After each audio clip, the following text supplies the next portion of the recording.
This is the first time I saw Pastor Abraham. Yes, sir. और जो उनने बताया, मैं बताना चाहता हूँ कि actually for the last 7 years I am also in the wheel chair. Yes. Yes. और घर के भीतर मैं कर यूज करता हूँ, बाहर जाने से व्हील चेयर यूज करता हूँ. Yes. वचन बोलता है, पौलुस ने कहा कि मैं कैद हूं, पर परमेश्वर का वचन कैद नहीं है. हमारी शारीरिक कोई भी निर्बलता हमको परमेश्वर के काम से या परमेश्वर की बातों से अलग नहीं कर सकती. Yes. आमेन। ये हम लोग सब जानते हैं, और इसलिए ज्यादा समय अपने बारे में बात नहीं करूंगा मैं. परमेश्वर के वचन से आज हम कुछ बातों को देखेंगे. And I will require a good Bible reader जो मेरे साथ फॉलो करे. कोई भी एक बेटी से या कोई भी एक जन बाइबल को पढ़ने में आप मेरी सहायता करें, और तब हम लोग परमेश्वर की आवाज को सुनेंगे और उसकी बातों को समझने का प्रयास करेंगे जो आज के लिए उसने हमारे लिए ठहराया है. सो निकालिए आप इब्रानियों की पुस्तक और उसके 8 अध्याय, और ओनली 11 वर्सेस आर देयर. 1 से 11 तक यदि पढ़ेंगे तो अच्छा होगा. कोई भी एक जन जो नीतू और अश्वनी, आप दोनों में एक जन इस कार्य को करें. यस. इब्रानियों अध्याय 8 का 1 से 11. अश्विनी आप पढ़ लीजिए. अश्विनी आप. ओके. अब जो बातें हम कह रहे हैं उनमें से सबसे बड़ी बात यह है कि हमारा ऐसा महायाजक है जो स्वर्ग पर महामहिमन के सिंहासन के दाहिने जा बैठा है, और पवित्र स्थान और उस सच्चे तंबू का सेवक हुआ जिसे किसी मनुष्य ने नहीं वरन प्रभु ने खड़ा किया है. क्योंकि हर एक महायाजक भेंट और बलिदान चढ़ाने के लिए ठहराया जाता है, इस कारण अवश्य है कि इस याजक के पास भी कुछ चढ़ाने के लिए हो. यदि वह पृथ्वी पर होता तो कभी याजक ना होता, इसलिए कि व्यवस्था के अनुसार भेंट चढ़ाने वाले तो हैं, वे स्वर्ग में की वस्तुओं के प्रतिरूप और प्रतिबिंब की सेवा करते हैं. जैसे जब मूसा तंबू बनाने पर था तो उसे यह चेतावनी मिली, देख जो नमूना तुझे पहाड़ पर दिखाया गया था उसके अनुसार सब कुछ बनाना. पर उन याजकों से बढ़कर सेवा यीशु को मिली, क्योंकि वह और भी उत्तम वाचा का मध्यस्थ ठहरा, जो और उत्तम प्रतिज्ञाओं के सहारे बांधी गई है. क्योंकि यदि वह पहली वाचा निर्दोष होती तो दूसरी के लिए अवसर न ढूंढा जाता, पर वह उन पर दोष लगाकर कहता है, प्रभु कहता है, देखो वे दिन आते हैं कि मैं इज़राइल के घराने के साथ और यहूदा के घराने के साथ नई वाचा बांधूंगा. यह उस वाचा के समान ना होगी जो मैंने उनके बाप दादों के साथ उस समय बांधी थी जब मैं उनका हाथ पकड़कर उन्हें मिस्र देश से निकाल लाया, क्योंकि वे मेरी वाचा पर स्थिर न रहे, इसलिए मैंने उनकी सुधि न ली. प्रभु यही कहता है. फिर प्रभु कहता है कि जो वाचा मैं उन दिनों के बाद इज़राइल के घराने के साथ बांधूंगा वह यह है कि मैं अपनी व्यवस्था को उनके मनों में डालूंगा और उसे उनके हृदयों पर लिखूंगा, और मैं उनका परमेश्वर ठहरूंगा और वे मेरे लोग ठहरेंगे. और हर एक अपने देश वाले को और अपने भाई को यह शिक्षा ना देगा कि तू प्रभु को पहचान, क्योंकि छोटे से बड़े तक सब मुझे जान लेंगे. हालेलुया. तो परमेश्वर आज इन वचनों के द्वारा हमारा मार्गदर्शन करे. आइए एक बार फिर से और प्रभु से आशीष मांगे. प्रेमी परमेश्वर पिता प्रभु यीशु मसीह में होकर आपके चरणों में आते हैं, आपका धन्यवाद करते हैं प्रभु, क्योंकि आप स्तुति के सिंहासन पर विराजमान होते हैं। आपने स्तुति के भाग को सुना है, आपने प्रार्थनाओं को सुना है, और सबसे बड़ी बात कि आप की दृष्टि हम पर हमेशा बनी रहती है, और इसलिए हम धन्यवाद करते हैं आज के समय के लिए। मैं विशेष करके धन्यवाद करता हूं प्रभु इस संगति के लिए जिनके साथ होकर मुझे आपके चरणों में आने का अवसर मिला है, और इसलिए प्रभु आपकी सिद्ध मनसा को, आपकी सिद्ध इच्छा को हम ठीक ठीक समझ सके, जान सके और अपने जीवनों में उनको अप्लाई कर सके, ऐसी हम पर आप दया करना।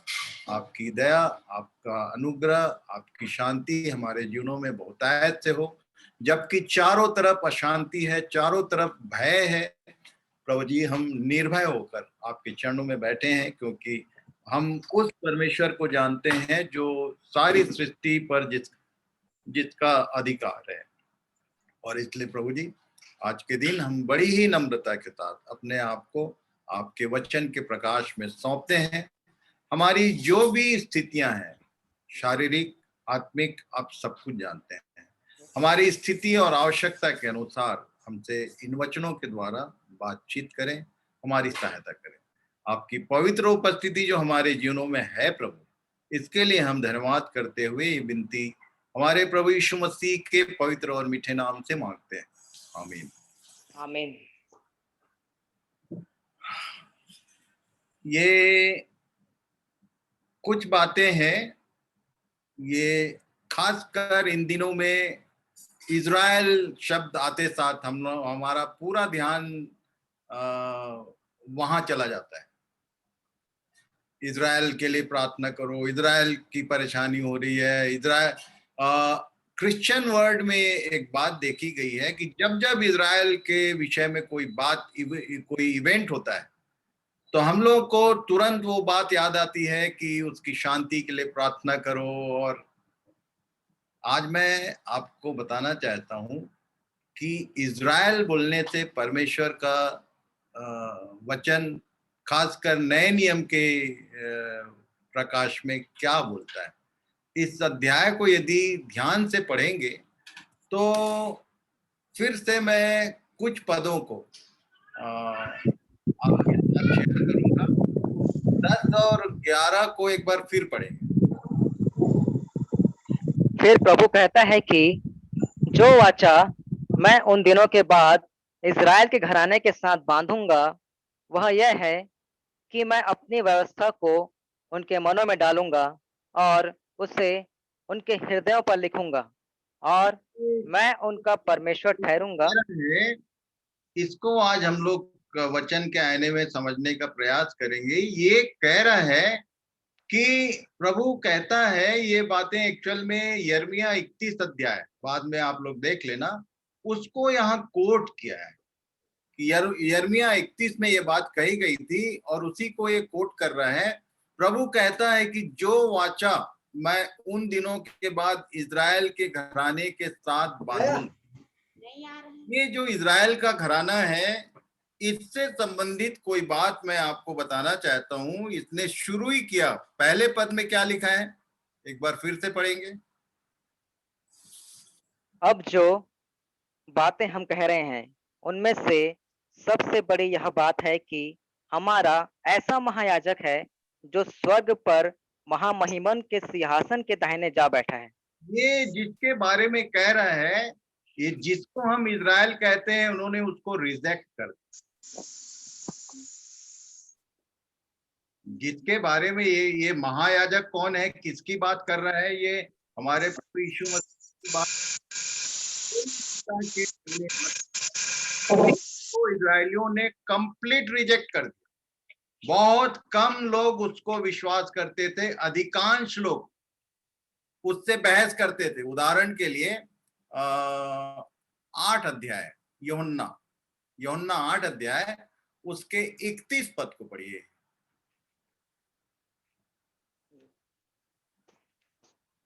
तब यीशु ने उन यहूदियों से जिन्होंने उस पर विश्वास किया था कहा, यदि तुम मेरे वचन में बने रहोगे तो सचमुच मेरे चेले ठहरोगे। तो यहाँ पर लिखा है कि ये यहूदियों से वो कह रहा था, और ये कॉमन यहूदी नहीं थे, ये वो यहूदी थे those who were called believers, जिन्होंने उसकी प्रतीति की थी और जो उसके पास आए थे। अधिकांश जो परसेंटेज है यीशु को इन लोगों ने रिजेक्ट कर दिया था, क्योंकि बार बार ये बोलता था कि वो मेरा पिता है और मैं उसका पुत्र हूं। ये बात इनके गले नहीं उतरती थी। जितने शास्त्री थे, जितने फरीसी थे, जितने यहूदियों के सरदार होते, ये इन लोगों ने इसको रिजेक्ट कर दिया। फाइनली पिलातुस ने कहा इसमें मैं कोई दोष नहीं पाता।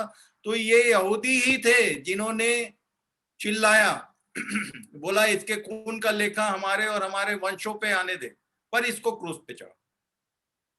ये वो प्रजाति है। यहां पर यीशु कह रहा था कि यदि तुम मेरे वचन में बने रहोगे तो चेले ठहरोगे और सत्य को जानोगे। और आगे क्या लिखा है 32 पद में? तुम सत्य को जानोगे और सत्य तुम्हें स्वतंत्र करेगा। अब इनके लिए क्वेश्चन मार्क, इन्होंने सीधे क्या कहा, देखिए आगे क्या लिखा है। उन्होंने उसको उत्तर दिया, हम तो अब्राहम के वंश से हैं और कभी किसी के दास नहीं हुए। फिर तू कैसे ये यहूदियों का जो की पर्सन था, इजरायलियों का जो की पर्सन, जिसको पहली बुलाहट मिली, सीधे उसको क्लेम किए कि हम उसके वंश के हैं, हम किसी के गुलाम नहीं हैं, हम किसी के दास नहीं हुए। तू कैसे कहता है कि तुम स्वतंत्र हो जाओगे? आगे क्या लिखा है? तू कैसे कहता है कि तुम स्वतंत्र हो जाओगे? यीशु ने उनको उत्तर दिया, मैं तुमसे सच सच कहता हूँ कि जो कोई पाप करता है वह पाप का दास है। ये दास इस स्वतंत्रता की बात कर रहा था। ये इजरायली लोग सोचते थे कि रोमी सरकार को ये हटाएगा, राजा बनेगा और उसके बाद हम लोग स्वतंत्र हो जाएंगे। ये सोच थी उनकी। इवन चेलों का भी वही सोच था। बार बार उन लोग बोलते थे कि तेरे दाहिने कौन होगा और तेरे बाएं कौन होगा। बार बार इनका वही ध्यान रहता था कि ये वो पूछते थे अकेले में कि क्या इसी समय तू राज्य फेर देगा, क्या हम लोग स्वतंत्र हो जाएंगे। ये किसकी बात करता था? पाप के स्वतंत्र बहस कर रहे थे लोग। उसके 41 को पढ़िए।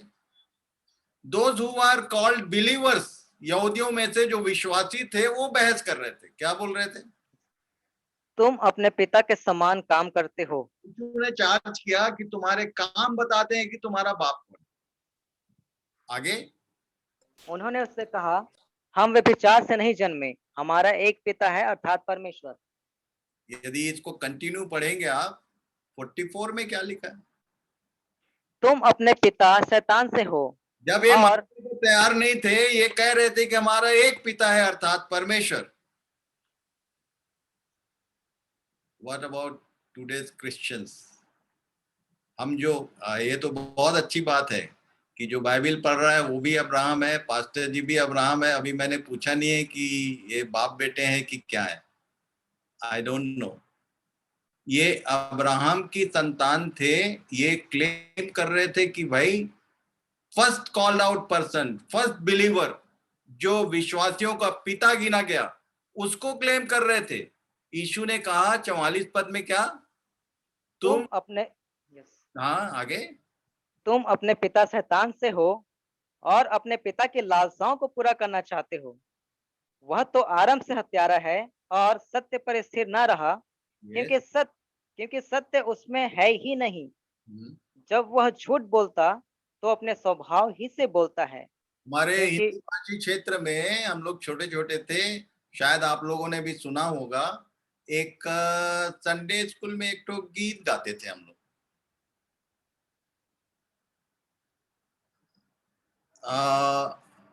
झूठ बोलना पाप है। सुना है क्या? झूठ बोलना हाँ। पाप है, नदी किनारे सांप है, वही तुम्हारा बाप है। ये this is not the phrase, ये हिंदी का फ्रेज नहीं है। जीसस सेड, ये यीशु ने बोला था कि यदि if you are a liar, तुम झूठे हो तो तुम्हारा बाप कौन है? शैतान, क्योंकि झूठ का पिता है वो, लायर्स, फादर ऑफ लायर्स कौन है? शैतान। शैतान। ये इजरायलियों को ये बता रहा था, वो इजरायलियों ने उसको एक्सेप्ट किए ही नहीं, और उन्हीं के बारे में इब्रानी 8 में बोला है। तो ये किन इजरायलियों के बारे में बोला है वो मैं आपको बताना चाहता हूं। इजरायली का डेफिनेशन न्यू टेस्टमेंट में क्या है, प्रभु सहायता करे कि आज आप इसको ठीक से समझें, किसको इजरायली बोलता है वो। गलातियों की पुस्तक पत्री 3 अध्याय 29 पद को बोलो, 29। यस। और यदि तुम मसीह के हो तो अब्राहम के वंश और प्रतिज्ञा के वारिस भी हो। और ये जो इजरायली हैं जिनकी तरफ हम लोग देख रहे हैं, ये मसीह के हैं ही नहीं, इन्होंने मसीह को कभी भी एक्सेप्ट नहीं किया है। They are still waiting for Messiah, anti Christ आएगा तो उसको एज मसाया एक्सेप्ट करने वाले हैं। आपका अध्ययन कैसा है मुझे मालूम नहीं, पर आप ध्यान रखना इस बात को कि वो इजरायली बोलने से किसकी बात कर रहा है। ये कह रहा है जिसने मसीह को एक्सेप्ट किया, तो तुम इब्राहिम के वंश और उसके साथ जो कुछ प्रतिज्ञाएं हैं वो अब तुम्हारे साथ। 6 का 16-17 पढ़िए, इसी का 6 अध्याय 16-17। जितने इस नियम पर चलेंगे उन पर और परमेश्वर के इज़राइल पर शांति और दया होती रहे। आगे को कोई मुझे दुख न दे, क्योंकि मैं 15 और 16, 15 and 16। यस, क्योंकि ना खतना और ना खतना रहित कुछ है, परंतु नई सृष्टि। इसको मैं यदि पौलुस के शब्दों को यूज करूं जो रोमियो में कहा उसने, खतना का मतलब यहूदी इजरायली और खतना रहित मतलब अन्य जाति। तो ना तो खतना वाले, ना यहूदी और ना अन्य जाति, ये दोनों ही कोई नहीं है, पर इन दोनों को नई सृष्टि होने का कॉल है। You may be a new creature. और जिसको नई सृष्टि बोलते हैं, पौलुस ने कहा अब जो मसीह यीशु में है वो नई सृष्टि है। दूसरा कुरिन्थी 5 का 17 पद। दूसरा कुरिन्थी 5 अध्याय 17। इसलिए यदि कोई मसीह में है तो वह नई सृष्टि है। अभी क्रिश्चियन लोगों से पूछा जाए भैया तुम किस में हो, तो कोई बोलता है मैं CNI में हूं, कोई बोलता है मैं कम्युनिटी चर्च में हूं, कोई बोलता है मैं यहाँ हूं वहां हूं। बाइबल बोलती है तुम मसीह में हो क्या? नई सृष्टि। Question today for you. जो मसीह में है वो नई सृष्टि है। और आगे क्या लिखा है? ये सब बातें परमेश्वर की ओर से हैं, जिसने मसीह के द्वारा अपने साथ हमारा मेल मिलाप कर लिया। फिर से पढ़िए 17। यस। इसलिए यदि कोई मसीह में है तो वह नई सृष्टि है, हाँ। पुरानी बातें बीत गई, देखो सब बातें नई हो गई। पुरानी बातें कह रहा है, ये बोल रहा है पुरानी बातें बीत गई, देखो। You have to say that, see. कहां पर?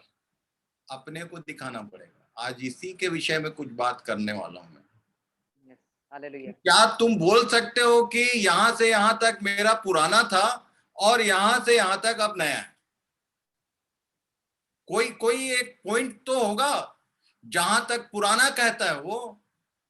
ये पौलुस लिख रहा है, यही बोल रहा है वो कि देखो पुरानी बातें बीत गई, सब नई हो गई, देखो। और तब यहां बोल रहा है कि जितने इस नियम पर चलेंगे। वापस आ जाओ 16 पद, गलाती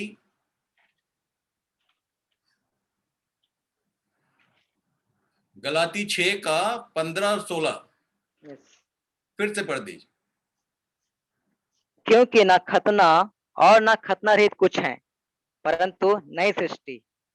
जितने इस नियम पर चलेंगे उन पर और परमेश्वर के इज़राइल पर शांति और दया होती रहे। ये परमेश्वर का इज़राइल किसको बोलता है? ये और एक लाइन पढ़ लेते हैं तो समझ में आएगा क्लियर। जितने इस नियम पर चलेंगे, इसको याद रखना। कौन से नियम पर? ना कोई खतना वाला, ना कोई खतना रहित, अन्य जाति हो तुम कि यहूदी हो, इससे मतलब नहीं है। आर यू बॉर्न क्रिश्चियन और आर यू अनबिलीवर, सवाल इसका नहीं है। जो बॉर्न क्रिश्चियंस का हालत है वही हालत यहूदियों का है, उन्हीं में हमारी गिनती है। नई सृष्टि बना क्या? क्योंकि जितने इस नियम पर, नई सृष्टि पर चलेंगे, उन पर, अब ये इज़राइल बोलने से एक्चुअल किसको बोलता है? रोमियो की पुस्तक, रोमियो की पत्री 2 अध्याय 28 और 29 पढ़ो जरा।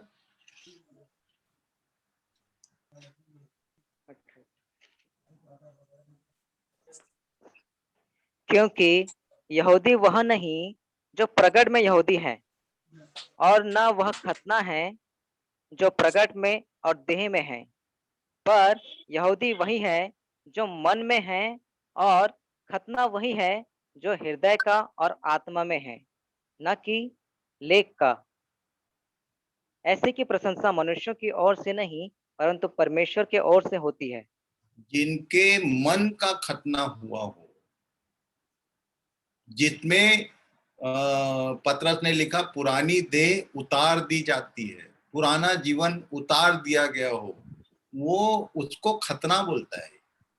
ये परमेश्वर का वचन बोलता है कि यहूदी वही है जो मन में है, बाहर से नहीं। हम लोग उधर जैसे ही इज़राइल शब्द आता है तो वहां चले जाते हैं। नहीं, परमेश्वर की प्रजा, नए नियम का इज़राइली कौन है? जिन्होंने मसीह को, या जिनका मन का खतना हो चुका है, जो मसीह को एक्सेप्ट किए हुए हैं। They are called, they are chosen people, they वो प्रतिज्ञा के भागी हैं। 9 अध्याय का 6 पद पढ़ो, रोमी 9:6। परंतु यह नहीं कि परमेश्वर का वचन टल गया, इसलिए कि जो इज़राइल के वंश है वे सब इज़राइली नहीं। यहाँ पर यदि मैं बोलूं जितने ईसाई वंश में जन्मे हैं, ईसाई घरों में, वो सब ईसाई नहीं, तो कोई गलत बात नहीं हो। नियम एक ही है। जितने इज़राइल के वंश है वो सब इज़राइली नहीं है। बाइबल उनको इज़राइली काउंट करती ही नहीं है, क्योंकि सबसे पहले उन्होंने परमेश्वर को रिजेक्ट किया।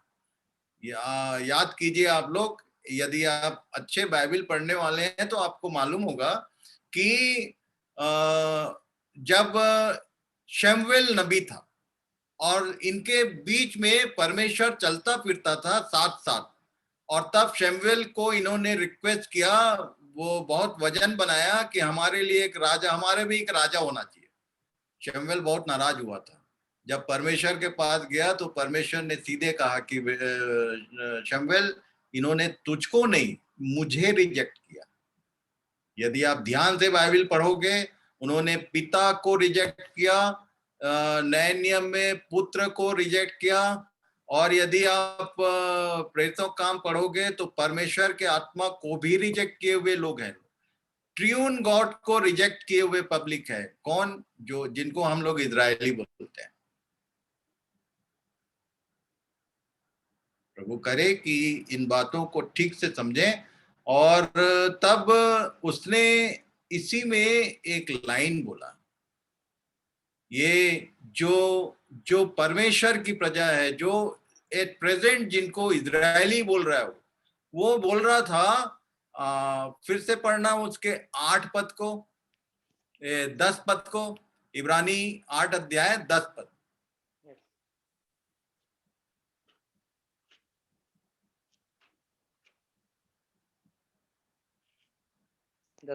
फिर प्रभु कहता है कि जो वाचा मैं उन दिनों के बाद इज़राइल के घराने के साथ बांधूंगा वह यह है कि मैं अपनी व्यवस्था को ये उनके मनों में। नई वाचा बहुत सारे लोगों को मालूम नहीं। नई वाचा बोल के शुरू किया है। नई वाचा है क्या? तो ये है वो वाचा। वो कहता है कि मैं जो वाचा बांधूंगा, क्या लिखा? फिर से पढ़ना। फिर प्रभु कहता है कि जो वाचा मैं उन दिनों के बाद इज़राइल के घराने के साथ बांधूंगा, वह यह है कि मैं अपनी व्यवस्था को उनके मनों में डालूंगा और उससे उनके हृदयों पर लिखूंगा, और मैं उनका परमेश्वर ठहरूंगा और वे मेरे लोग ठहरेंगे। ये किसके बारे में बोला?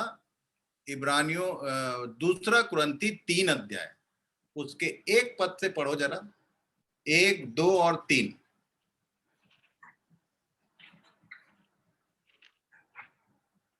सेकंड कोरिन्थियंस 3rd आज चैप्टर। के विषय में यहां से हम एंटर करेंगे। पीछे मैंने केवल भूमिका बनाया कि एक्चुअल परमेश्वर के आत्मा का काम क्या है, यही नहीं मालूम चर्चेस को, मसीहियों को, विश्वासियों को यही नहीं मालूम कि परमेश्वर के आत्मा को उसने किस काम के लिए भेजा है। ये जो वाचा बोल रहा है, नई वाचा, ये यहाँ लिखा हुआ है, पढ़िए 1 पद। क्या हम फिर अपनी बड़ाई करने लगे, या हमें अन्य लोगों के समान सिफारिश पत्रियां तुम्हारे पास लानी या तुमसे लेनी है?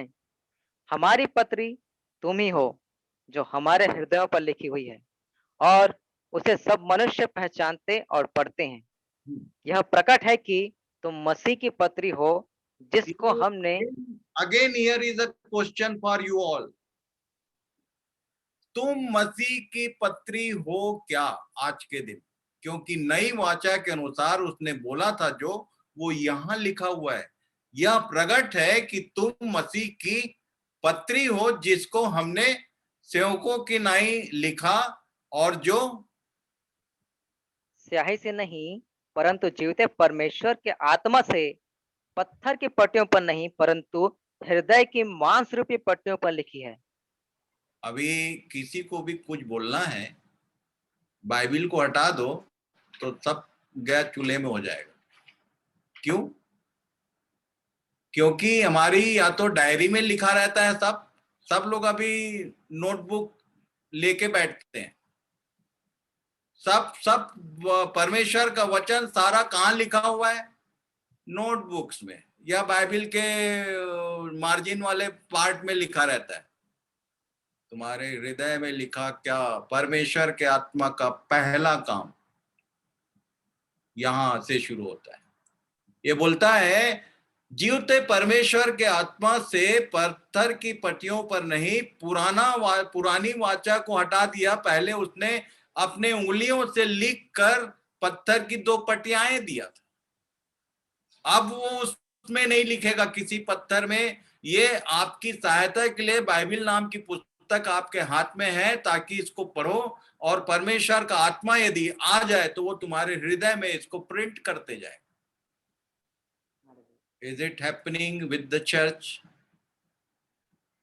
Is it happening with your personal life? ये पाप का स्वभाव क्यों नहीं जाता? मालूम क्यों बहस कर रहे थे लोग? दाऊद ने बोल दिया कि मैंने तेरे वचन को अपने हृदय में रख छोड़ा है कि तेरे विरुद्ध क्या बोला? पाप न करो। यदि हृदय में वचन होगा, पर उस समय परमेश्वर का आत्मा आता था और चला जाता था, परमानेंट नहीं होता था। लिखा है, शाऊल के ऊपर परमेश्वर का आत्मा उतरा और कुछ दिन बाद कुछ ऐसा काम हुआ कि परमेश्वर का आत्मा उस पर से उड़ गया और दुष्ट आत्मा घुस गया। पुराना नियम ये था। पर यीशु ने पवित्र आत्मा के बारे में क्या क्या बोला, वो मैं आज आपको ध्यान दिलाना चाहता हूँ। पवित्र आत्मा के विषय में teaching about the spirit of God केवल 3 चैप्टर है, पढ़ लेना उसको, 14, 15, 16। यूहन्ना रचित सुसमाचार उसका 14, 15, 16 वही मिलेगा। यीशु ने बोला था कि मेरा जाना अवश्य है, यदि मैं ना जाऊं तो वो सहायक आएगा नहीं, ये लिखने वाला आएगा ही नहीं, ये वचन तुम्हारे हृदय में लिखेगा ही नहीं। बहुत सारे लोग पवित्र आत्मा को क्लेम करते हैं। पवित्र आत्मा के विषय में एक बात तो ये हमने देखा कि वो हमारे हृदय को कन्वर्ट करता है। तुम्हारे जीवन को देखकर लोग पढ़ना चाहिए। मैं कई बार बोलता हूं कि भैया तुम किताब पढ़ते हो, मैं आदमी पढ़ता हूं। क्यों? क्योंकि परमेश्वर देखना चाहता है लोग तुम्हारे जीवन को पढ़ें एज अ बुक। ये जो परमेश्वर का वचन है तुम्हारे हृदय में लिखना चाहिए। परमेश्वर के आत्मा का ये एक काम है। नई वाचा ये है, उसने बोला था मैं लिखूंगा। कहाँ लिख रहा है वो इजरायलियों के जीवन में नहीं। किनके जीवन में? जिन्होंने मसीह को ग्रहण करके परमेश्वर का इज़राइल होने का जगह वारिस बनने का ये चांस मिल पाया है, उनके हृदयों में ये पवित्र आत्मा का काम है। यूहन्ना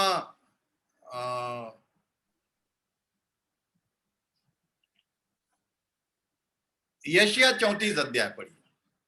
पवित्र आत्मा के बारे में और एक बात बता दूं, 34 का 16, 34:16, यशायाह नबी की किताब 34 अध्याय उसका 16 पद। यहोवा की पुस्तक से ढूंढ कर पढ़ो। ये अभी 1 साल से लॉकडाउन में जो बाइबल नहीं पढ़ते थे वो पढ़ने लग गए। बहुत बढ़िया अनुग्रह प्रभु ने दिया कि कहीं जाना है ना आना है, कोई काम है ना धंधा है। प्रभु का दिया हुआ वचन, ये समय लोगों ने पूरा ध्यान इसमें लगाया रखा है।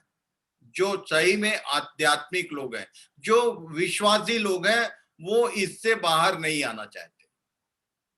इन दिनों में everyone is reading the Bible, खोजने का, ढूंढने का प्रयास कर रहे हैं। यहां लिखा है यहोवा की पुस्तक से ढूंढ कर पढ़ो। उसके बाद क्या लिखा है? इनमें से एक भी बात बिना पूरे हुए ना रहेगी। आपको मालूम है कि it's a book of prophecy. एक भी बात ऐसी नहीं है जो पूरा नहीं होगी। सब बातें प्रोफेटिक लैंग्वेज में है। आगे जो होने वाली बातें हैं वो बताया है। पौलुस ने एक शब्द में बोला, पैराबल। ये जो बातें उन पर पड़ी पुराने नियम के लोगों पर, वो दृष्टांत है बोलता है। 1 कुरिन्थी 10 का 11 पढ़ लेना बात। बोलता है इनमें से एक भी बात बिना पूरा हुए नहीं रहेगी। ये this all are the prophecies. उसके बाद क्या लिखा है? कोई बिना जोड़ा ना रहेगा। ये कोई बिना जोड़ा ना रहेगा। इसको कई बार मैंने कई शादियों में सुना, पास्टर लोग इसको शादी ब्याह से जोड़ते। It is not said about the marriage couple के विषय में नहीं बोल रहा है। किसके बारे में बोल रहा है? ये वचन सब एक दूसरे से कनेक्टेड हैं।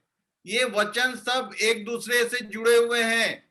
इसको मैं बोलता हूं Bible is a complete circuit, जिसमें ना कोई चीज कहीं बाहर से आके जुड़ती है समझने के लिए, ना यहां से कहीं बाहर जाने की जरूरत है। जिसके पास एक कनेक्टिविटी है, he only can understand the will of God. और ये कनेक्शन बनाता कौन है? आगे लिखा है,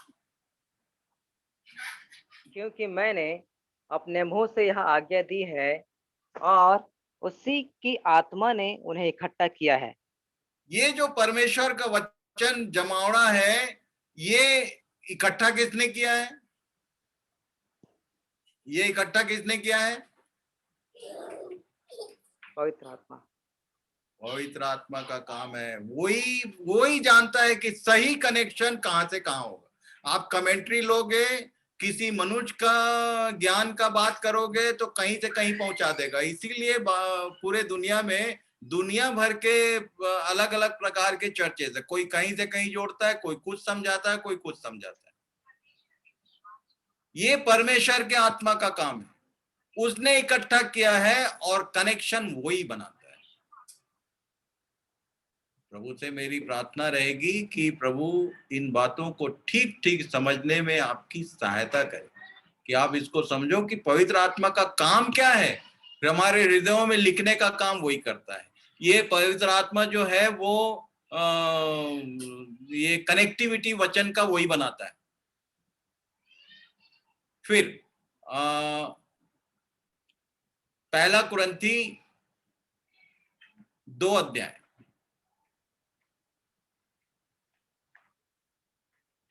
1 कुरिन्थी 2 अध्याय उसके 9 पद को पढ़िए। परंतु जैसा लिखा है, जो बातें आंख ने नहीं देखी और कान ने नहीं सुनी और जो बातें मनुष्य के चित्त में नहीं चढ़ी वे ही हैं जो परमेश्वर ने अपने प्रेम रखने वालों के लिए तैयार की है। ये एक अजीब बात बोला। जो आंख ने नहीं देखी, जो कान ने नहीं सुना, जो बातें मनुष्य के चित्त में नहीं चढ़ी, जो तुमने कभी सोचा भी नहीं होगा, वो है जो परमेश्वर ने तैयार की है। और तैयार करके, जैसे कि हम लोग कोई किचन में जब बहनें खाना बनाती हैं, जब सब चीज रेडी हो जाता है तो संभाल के एक जगह रख देती। The Bible is the book जहां परमेश्वर ने ऐसी ऐसी बातों को रखा है जो मनुष्य के चित्त में नहीं है। एक एग्जाम्पल देना चाहता हूं, एक एग्जाम्पल देख के आपको खोजी बनाना चाहता हूं मैं। Try to search it. उत्पत्ति की पुस्तक 1 अध्याय, बाइबल का पहला पेज क्या कहता है? 1 अध्याय उत्पत्ति का और उसके 5 पद को पढ़िए। और परमेश्वर ने उजियाले को दिन और अंधियारे को रात कहा, तथा सांझ हुई फिर भोर हुआ, इस प्रकार पहला दिन हो गया। इसी को ध्यान रखना। There was evening, then morning and the first day, ये लिखा है। सांझ हुई, भोर हुआ, इस प्रकार पहला दिन हो गया। 8 पद में क्या लिखा है? और परमेश्वर ने उस अंतर को आकाश कहा, तथा सांझ हुई फिर भोर हुआ, इस प्रकार दूसरा दिन हो गया। Second time evening and morning, then second day. 13 पद पढ़िए। तथा सांझ हुई फिर भोर हुआ, इस प्रकार तीसरा दिन हो गया। अब जरा 14 पद से ध्यान से पढ़ना बेटा, मैं कुछ पूछूंगा। 14 से आखिरी ये पैरा पूरा पढ़ो। चौथे दिन क्या किया? फिर परमेश्वर ने कहा, दिन को रात से अलग करने के लिए आकाश के अंतर में ज्योतियां हो, और वे चिन्हों और नियत समयों और दिनों और वर्षों के कारण हो, और वे ज्योतियां आकाश के अंतर में पृथ्वी पर प्रकाश देने वाली भी ठहरे, और वैसा ही हो गया। तब परमेश्वर ने 2 बड़ी ज्योतियां बनाई, उनमें से बड़ी ज्योति को दिन पर प्रभुता करने के लिए और छोटी ज्योति को रात पर प्रभुता करने के लिए बनाया, और तारागण को भी बनाया। परमेश्वर ने उनको आकाश के अंतर में इसलिए रखा कि वे पृथ्वी पर प्रकाश दें तथा दिन और रात पर प्रभुता करें, और उजियाले को अंधियारे से अलग करें। और परमेश्वर ने देखा कि अच्छा है, तथा सांझ हुई फिर भोर हुआ, इस प्रकार चौथा दिन हो गया। ये चौथे दिन में बनाया क्या?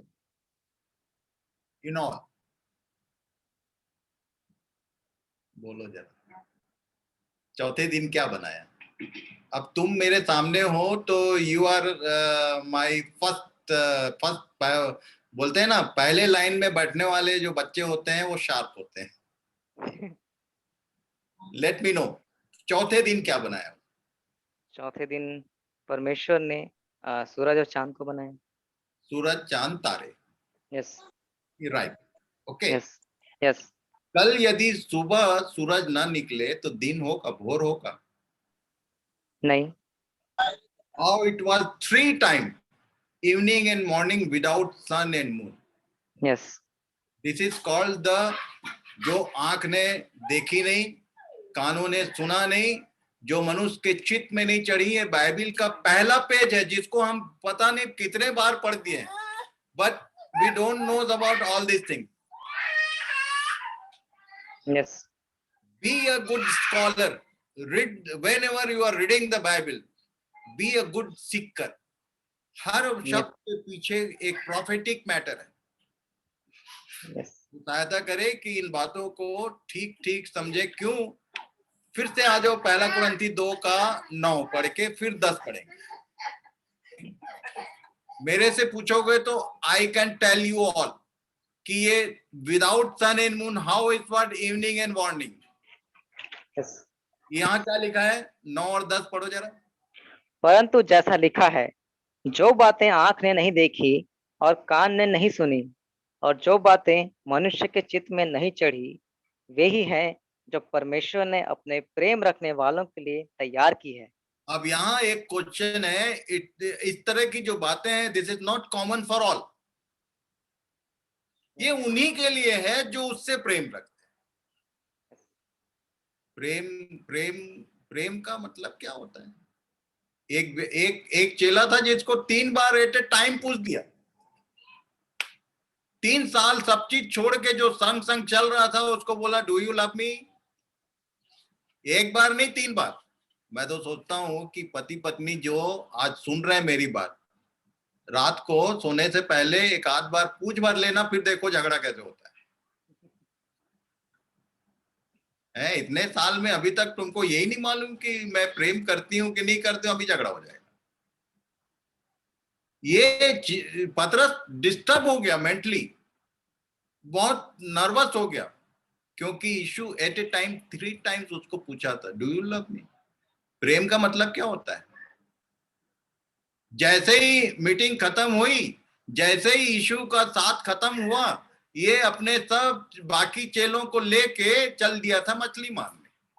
पढ़ लेना यूहन्ना रचित सुसमाचार उसके 21 अध्याय आज पढ़ लेना आप, कि एक्चुअली ये क्यों पूछना पड़ा। क्योंकि इसको बोला था तू, मैं उसको मनुष्यों का मछुआ बनाया था, ये फिर मछली मारने चल दिया था। कपड़ा पहनना सिखलाया 3 महीने 3 साल, नंगा था वहां पर लिखा हुआ है। यीशु गया नहीं, अभी जुम्मा कुछ दिन हुआ है, अभी स्वर्गारोहण भी नहीं हुआ था, जिलाया गया था, और तीसरी बार उसने विजन देख के ये बोला था। 3 बार। उसका मूल कारण ये था कि उसको मालूम था कि ये जो मेरे पीछे आ रहे हैं ना, उनकी क्वालिटी क्या है। अभी भी जितने उसके पीछे चल रहे हैं, अपनी अपनी क्वालिटी एंड कैटेगरी देख लेना। अभी यीशु आने वाला है और हम लोग सब जाने वाले हैं। ये गाने से नहीं कोई जाने वाला है। Watch yourself. देखना ही पड़ेगा कि ये पवित्र आत्मा का काम हमारे जीवन में हुआ है क्या। जो लोग प्रेम करते, प्रेम का एक ही प्रमाण होता है, समझाया करता हूं मैं खासकर जवान बच्चों को, ये गिफ्ट लेना देना ये सब ठगी है। व्हाट्सएप में लिख दिया आई लव यू, ये सब बेवकूफ बना। 20 जन को बोलते हैं आई लव यू, शादी किसी और से होता है, जिनकी शादी हुई है पूछ लेना। It's very practical. प्रेम का मतलब होता है कि एक व्यक्ति जब खा रहा है तो जिससे प्रेम है वो ध्यान से हट ही नहीं रहा है, सो रहा है तो वही है, उठ रहा है तो वही है, रास्ते में है तो वही है, ध्यान से हटता ही नहीं जिससे प्रेम है। अब आंसर करना आज, डू यू लव हिम? इसलिए तुमको ये सब बातें मालूम नहीं, क्योंकि ये ऐसा लिखा है जो फिर से पढ़ना नोट, रीड इट। परंतु जैसा लिखा है, जो बातें आंख ने नहीं देखी और कान ने नहीं सुनी और जो बातें मनुष्य के चित्त में नहीं चढ़ी, वे ही हैं जो परमेश्वर ने अपने प्रेम रखने वालों के लिए तैयार की है।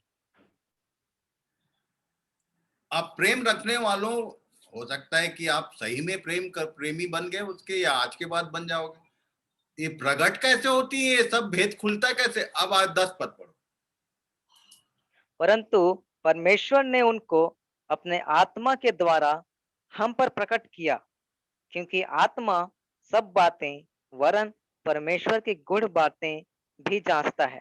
अभी मैं देखता हूं पवित्र आत्मा के विषय में टोटल 99% क्रिश्चियंस आर कंफ्यूज्ड। मुझे ये बोलने में बिल्कुल डर नहीं लगता है। What about this church, I don't know. मैं तो पहले ही बताया कि पास्टर जी को पहली बार मैंने देखा, पहली बार हम मिले। ये बोलता है कि परमेश्वर के आत्मा के द्वारा वो बातें हृदय में लिखी जाती हैं, परमेश्वर के आत्मा के द्वारा एक कनेक्टिविटी बनती है, और ये परमेश्वर का आत्मा ही है जो इन गूढ़ बातों को हम पर प्रकट करता है। अब समस्या एक दूसरा है। समस्या क्या है? 11 पद पढ़िए। मनुष्य में से कौन किसी मनुष्य की बातें जानता है? केवल मनुष्य की आत्मा जो उसमें है। आगे। वैसे ही परमेश्वर की बातें भी कोई नहीं जानता, केवल और परमेश्वर का आत्मा। और एक लाइन आगे पढ़ लो। परंतु हमने संसार की आत्मा नहीं, परंतु वह आत्मा पाया है जो परमेश्वर की ओर से है, कि हम उन बातों को जाने जो परमेश्वर ने हमें दी है। ये जो बाइबल नाम की पुस्तक है जिसमें परमेश्वर की बातें हैं, उसको यदि जानना है तो ये 3 चीजों को समझना पड़ेगा। मार्क इन योर बाइबल, अपने बाइबल में अंडरलाइन कर लो, देयर आर 3 स्पिरिट्स। 11 पद में पहले लिखा है मनुष्य की आत्मा, उसके बाद लिखा है परमेश्वर का आत्मा, और तीसरा लिखा है संसार की आत्मा। इसको जरा मुझे समझा देता हूं। मनुष्य की आत्मा क्या करती है, वहीं लिखा है, फिर से पढ़ना 11। मनुष्यों में से कौन किसी मनुष्य की बातें जानता है, केवल मनुष्य की आत्मा जो उसमें है। One who is possessed with the spirit of man, वो ऑलवेज मनुष्यों की जानकारी रखता है। वो चोर है, ये बदमाश है, तो ये ऐसा है, तो वो ऐसा। वो उसका मुंह खुलेगा या उसके मन को देखोगे तो एक ही चीज चलते रहता, वो ऐसा, ये ऐसा, मैं कैसा, तुलनात्मक। वो 2 लोग प्रार्थना करने गए थे मंदिर में। एक जन प्रार्थना कर रहा था कि मैं ये करता हूं, वो करता हूं, ये पापी के समान नहीं हूं, ऐसा बात कर रहा था परमेश्वर के सामने। सी, प्रार्थना कर रहा है तुलनात्मक दृष्टिकोण रखकर, उसके जैसा मैं नहीं। हम लोग के साथ में एक बहुत कॉमन चीज है कि हम बोलते हैं कि भाई मैं जैसा भी हूं कम से कम उसके जैसा तो नहीं। ये फंसाएगा तुमको। यू आर नॉट, जाने वाले नहीं है जब वो आएगा। ये सब ध्यान करना पड़ेगा। मनुष्य के बारे में मनुष्य की आत्मा जो है वो बताती है, बी केयरफुल। यदि परमेश्वर का आत्मा है तो वो परमेश्वर की बात करेगा। यहाँ वही लिखा है ना 11 पद। मनुष्य परमेश्वर की बातें भी कोई नहीं जानता, केवल परमेश्वर का। तो परमेश्वर का आत्मा होगा तो परमेश्वर की बात करेगा कि उसने क्या किया है, क्या कर रहा है, क्या करने वाला है। इसके छोड़ वो किसी आदमी की बात नहीं करता, वो किसी थर्ड पार्टी किसी चीज का बात नहीं करेगा, वो केवल परमेश्वर की बातें करेगा। और जो संसार की आत्मा है वो तो और डेंजरस। जो व्यक्ति संसार की आत्मा से ग्रसित है वो ऑलवेज सांसारिक चीज वस्तुओं की बात करेगा। जैसे ही किसी से हम लोग मिलते हैं तो खासकर महिलाओं में, वैसे पुरुषों में भी होता है, पर महिलाओं का एग्जांपल देना चाहता हूं मैं कि दीदी साड़ी बहुत अच्छा दिख रहा है, कहां से लिए? क्या दिखता है? साड़ी, गाड़ी, घर, फ्रिज। मेरे यहाँ ऐसा है, उसके यहाँ ऐसा है। Today this is the time. 4 minute बचा है मेरे पास केवल आज के दिन के लिए। मैं एकदम स्वनियंत्रित, स्वशासित हूं। मैंने टाइम पूछा था बेटे से, उसने बोला कि अप टू 9, और मैं 1 मिनट भी आगे पीछे नहीं करता। प्रभु सहायता करे कि इसको, being a man of God you have to learn. मैं बहुत सारी चीजें बता सकता हूं, अभी आधा हुआ है मेरा ये टॉपिक।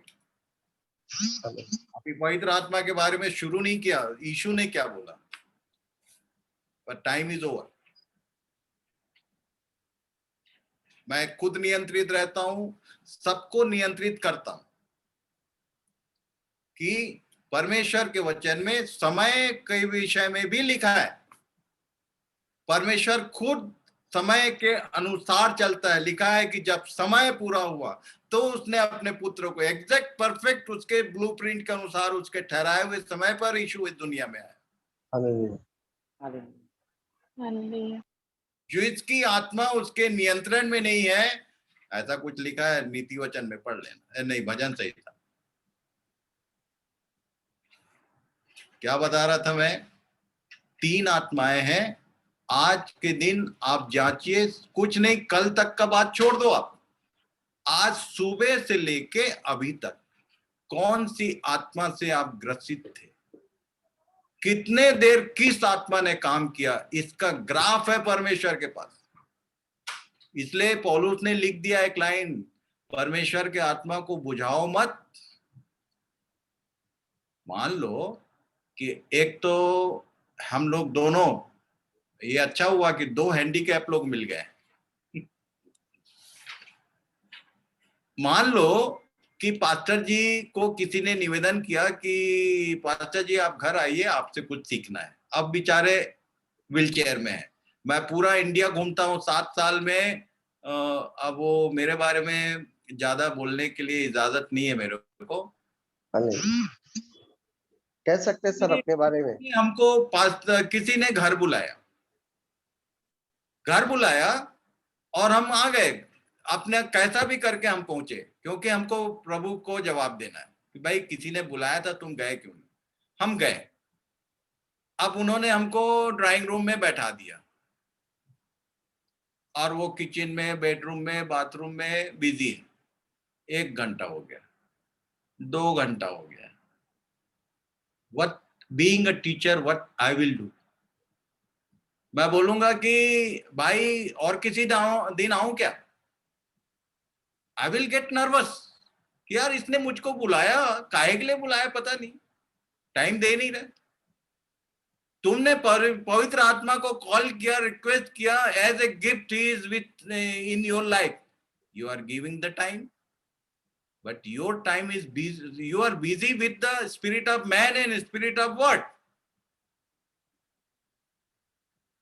ये सही है या नहीं है, इसको जांच लेना। परमेश्वर के आत्मा को मजाक मत समझो, आग है वो, भस्म करने वाली आग परमेश्वर का आत्मा है। प्रभु सहायता करे कि हम उसकी ओर गंभीर हो। यीशु ने कहा, एक लाइन पढ़ लेते हैं, और प्रभु आपकी सहायता करे कि आप इन बातों को ठीक ठीक समझें। यूहन्ना 14 अध्याय, सबसे पहली लाइन जो यीशु ने बोला पवित्र आत्मा से संबंधित, जल्दी से पढ़ना बेटा। तुम्हारा मन व्याकुल ना हो परमेश्वर पर। 16 and 17। ओके। मैं पिता से विनती करूंगा और वह तुम्हें एक और सहायक देगा कि वह सर्वदा तुम्हारे साथ रहे, अर्थात सत्य का आत्मा, जिसे संसार ग्रहण नहीं कर सकता क्योंकि वह ना उसे देखता है और ना उसे जानता है। तुम उसे जानते हो क्योंकि वह तुम्हारे साथ रहता है और वह तुम में होगा। ये पवित्र आत्मा के विषय में सबसे पहली बात यीशु ने बताया कि वो सहायक जो मैं विनती करके भेजने वाला हूं, वो सर्वदा, सर्वदा का मतलब क्या होता है? All the time that spirit will with you. प्रार्थना के समय नहीं, आराधना के समय नहीं, कि सुबह नहीं, कि शाम नहीं, यदि वो आया तो सर्वदा रहेगा। ये नए नियम का प्रॉमिस है। पर उसके लिए चेलों को उसने एक लाइन बोला, उसकी कंडीशन बताया। कंडीशन बता देता हूं, फिर आज की सभा यहीं समाप्त करेंगे। पढ़िए फिर से 17 पद को। अर्थात सत्य का आत्मा, जिसे संसार ग्रहण नहीं कर सकता क्योंकि वह ना उसे देखता है और ना उसे जानता है। जो क्रिश्चियन है पर सांसारिक है, उसको तो ये समझ में आएगी। संसार, वर्डली व्यक्ति इन बातों को कभी नहीं समझता। अब फुल वर्डली व्यक्ति को मैं आनंद भाषा और दुनिया भर का काम करते देखता हूं, सब ठगी का बात है। झूठ मत बोलो, ये झूठ है। पवित्र आत्मा इज नॉट द लाई। क्या लिखा है? ये संसार ग्रहण नहीं कर सकता क्योंकि वो उसके बारे में नहीं जानता है। ये चेलों को बोल रहा था। क्या आगे? तुम उसे जानते हो क्योंकि वह तुम्हारे साथ रहता है और वह तुम में होगा। He is with you and will be in you। अभी हम लोग सब दूर दूर हैं पर एक साथ हैं। जब मीटिंग खत्म होगी तो सब ये साथ खत्म हो जाएगा। साथ वाली स्थिति सर्वदा नहीं होती है, इम्पॉसिबल। पर यदि कोई मुझ में और कोई मैं तुम में यदि रहने लग जाऊं, तो तुम चाहे बाथरूम में हो, चाहे बेडरूम में हो, चाहे ट्रेन में हो, चाहे बस में हो, सर्वदा फॉर एवर वो होता है। और वो बोला था कि he will be in you. Today this is also a question, ask yourself कि वो तुम्हारे साथ रहता है कि तुम में है। तुम में का मतलब तो उठते बैठते चलते फिरते वो केवल परमेश्वर की बात करता है, वो कोई दूसरी बात नहीं करता। तो God bless you all, God guide you all. हम सबको प्रभु तैयार करे, समझ इन बातों को गंभीरता पूर्वक समझने में सहायता करे। Thank you very much. तो धन्यवाद देते हैं पिता का। Hallelujah, praise the Lord. धन्यवाद देते हैं। Praise the Lord. मैं एवरलास्टिंग लाइफ इन यहोशुआ मिनिस्ट्री की तरफ से मैं